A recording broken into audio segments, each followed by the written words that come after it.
ঘর বাঁধার বদলে পরপারে পাড়ি জমালেন লন্ডন প্রবাসী ৩৫ বছর বয়সী মোস্তাক মোল্লা। কদিন পরে যে বাড়িতে বিয়ের আলোকসজ্জায় সজ্জিত হওয়ার কথা ছিল, সেই বাড়িতেই এখন বইছে শোকের মাতম। ২.৫ মাসের ছুটিতে লন্ডন থেকে নিজ দেশ কিশোরগঞ্জ এসে পরিবারের মুখে হাসি ফোটালেও তা স্থায়ী হল না বেশি দিন। মাত্র ৭ দিনের মাথায় মর্মান্তিক সড়ক দুর্ঘটনায় ঝরে গেল মোস্তাক মোল্লার প্রাণ।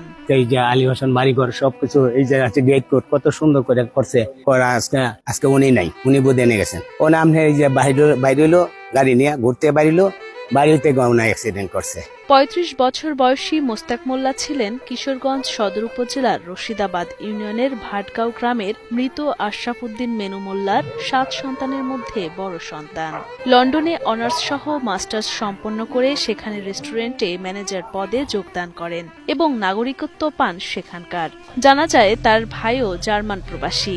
দুই ভাইয়ের আয়ের অর্থ জমিয়ে গ্রামের বাড়িতে গড়েছেন চাকচিক্য ও আকর্ষণীয় এই বাড়িটি। তবে সেই বাড়িতে আর থাকা হলো না মোস্তাক মোল্লার। গত ৩ এপ্রিল লন্ডন থেকে দেশে ফেরার পর সবকিছু ঠিক থাকলেও গত ৯ এপ্রিল মোটরসাইকেল নিয়ে ঘুরতে বের হয়ে মর্মান্তিক সড়ক দুর্ঘটনায় মৃত্যু হয় তার। মোস্তাক মোল্লা আমার বাল্যকালের বন্ধু। ৩ তারিখ সকালে সে বাড়িতে আসে, সন্ধ্যার সময় তার সাথে দেখা হয় যে আজকে সে কিশোরগঞ্জ শহরের উদ্দেশ্যে কোনো একটা কাজে যায় বাইকে। চারুবয়ের পুকুর পাড়ে সে বাইক অ্যাক্সিডেন্ট করে। আমি তখন অফিসে ছিলাম। শোনা মাত্রই আমরা আমাদের নিজেদের মাঝে আর নাই। মোস্তাকের স্বজনরা জানান, কিশোরগঞ্জের গাইটাল এলাকায় বিপরীত দিক থেকে আসা একটি ব্যাটারি চালিত অটোরিকশার সঙ্গে সংঘর্ষ হয় মোটরসাইকেল আরোহী মোস্তাকের।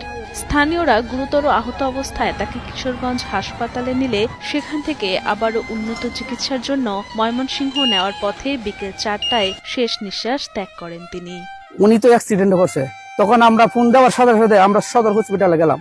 যাওয়ার পরে আমরা দেখলাম যে নাক দিয়ে বাইরেছে, কান দিয়ে বাইরেছে, রক্ত সব মুততেছে। তখন উনি দেখার আপন চাচাতো ভাই চিনতে পারে নাই। মোস্তাক আপনার সে খুবই হৃদয়বান ব্যক্তি ছিল। হিন্দু মুসলিম মানে সবাই তার কাছে আসতো। সে বিদেশ থাকলেও এলাকার মানুষের গরিব দুঃখীর খবর লইতো, মসজিদ মাদ্রাসা দান করতো। মোস্তাকের এমন অকাল মৃত্যুতে ভাটগাঁও সহ পুরো এলাকায় নেমে এসেছে গভীর শোকের ছায়া। তারা সকলেই নিহত মোস্তাকের আত্মার মাগফিরাত কামনা করেন এবং নিহতের পরিবারের প্রতি সমবেদনা জানান। মোস্তাকের সঙ্গে আমার ছেলের দিকে নাতির সঙ্গে তার বিয়ের কথাবার্তা হয়েছিল একসময়। তো সে দীর্ঘদিন লন্ডনে ছিল, নাগরিকত্ব পেয়ে দেশে আসবে এই কথাটা জানতেছিলাম। এর মধ্যে আসতে শুনছি ৩ তারিখে। আমি কি বলবো, আমার বাসা হারিয়ে ফেলেছি আজকে। আমি খুব মর্মাহত, আমি খুব দুঃখিত। আমি সকল কাছে এবং দেশবাসীর কাছে আমার ছাত্রের জন্য দোয়া চাই। আল্লাহ যাকে তার স্বপ্ন যে স্বপ্ন ছিল, বাকি বাইরে যাতে তাদের স্বপ্ন পূরণ করে।